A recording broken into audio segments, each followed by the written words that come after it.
to a very special online STEAM session. This week is Children's Book Week. So we're going to do a bit of a STEAM session based on one of the books that's been nominated.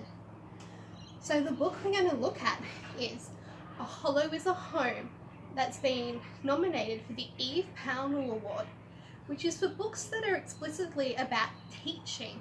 So it's an information book. It's been written by Abby Mitchell, illustrated by Astrid Hicks, and it was published by CBCA Publishing. It's a book that goes into all of the specific details about how different animals use tree hollows and other sorts of holes and that sort of thing as their home. Now in Australia, these are really important for lots and lots of animals, and that's why it's so important to look after our forests, because it takes up to 80 to 100 years for a small hollow that's about 5 centimetres big, that's big enough for bats, sugar gliders and eastern rosellas to form. But it can take up to 300 years or more, depending on the tree, for a large hollow that's about 20 centimetres for cockatoos, barking owls, southern boorbooks and lace monitors. So that's why it's really important that we take care of our trees and use sustainable practices and not log and get rid of all of our old growth forests. They're really, really important for our animals. So even though we're losing a lot of them, there are ways that we can help. And one of those things is to make nesting boxes. Nesting boxes can be a bit tricky to make because they require some very specific instructions, some very specific equipment. So it's a bit tricky for us to do easily at home. But big animals that use things like nesting boxes aren't the only creatures that use hollows. Insects also use little hollows and parts of trees to find a safe place to sleep, have their babies, and all that sort of thing. So today, we're going to look at making a bug hotel. There are lots of different ways you can make them. You can also actually buy them at places like Bunnings, and they're ones that have got lots of little holes in them, and they're really good for our native bee species, because a lot of those bee species, unlike the honeybee that isn't native to Australia, don't use hives. So they don't all live together. They're known as solitary bees, and they like to have little holes that they can go in and sleep and live.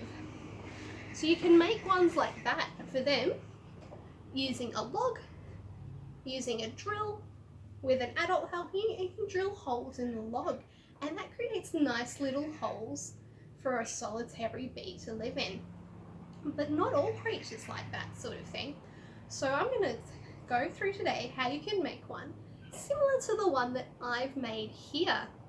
So the first thing you'll need to do is find a nice container to put all your bits and pieces in. I've used an old pot.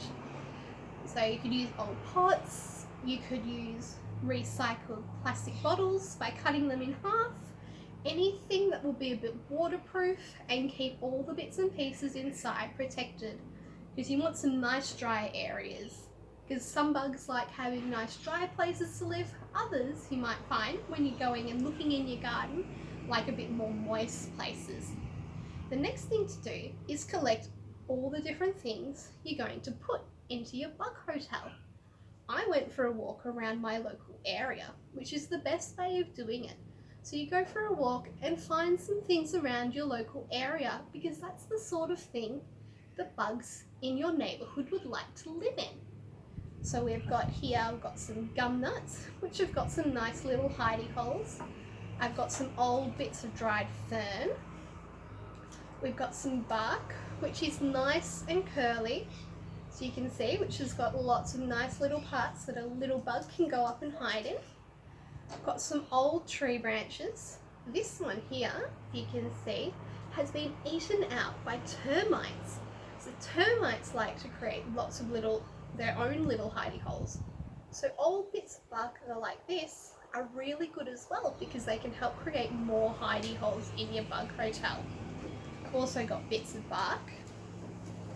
And I also found on my walk some banksia trees, which have got these lovely little bits. Which is what a banksia looks like when all the flower bits fall out, and they're going to create lots of nice little nooks and crannies. So to make your bug hotel, you get your container. I've put some little rocks down the bottom, which will help weigh it down, but also give a bit of a nice dry bit if it gets a bit warm, a bit of water in there. And then you're just going to fill it up however you like with all the bits and pieces you found. So I've got some spark, I've got some banksia, got some sticks in there, got some of the ferns. Now, one of the important things is you don't want to make it all very tight and close. You want there to be lots of little gaps for the bugs to be able to get in and make their homes. Because that's really important. If you've got too many gaps, don't have enough gaps, sorry, and you put it all a bit too close, there's nowhere for them to wiggle around in.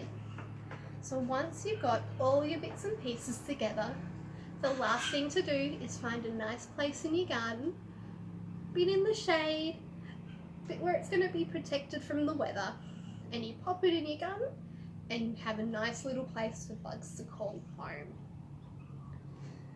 So the book A Hollow is a Home is on our catalogue, so you can put it on hold. It is really fantastic, has a lot of great information about the different sorts of animals and the different sorts of hollows and why they're so important. The illustrations are really lovely, and there's lots of lovely pictures as well, and lots of information that you can find about how to make your own nesting boxes as well. Thanks for watching.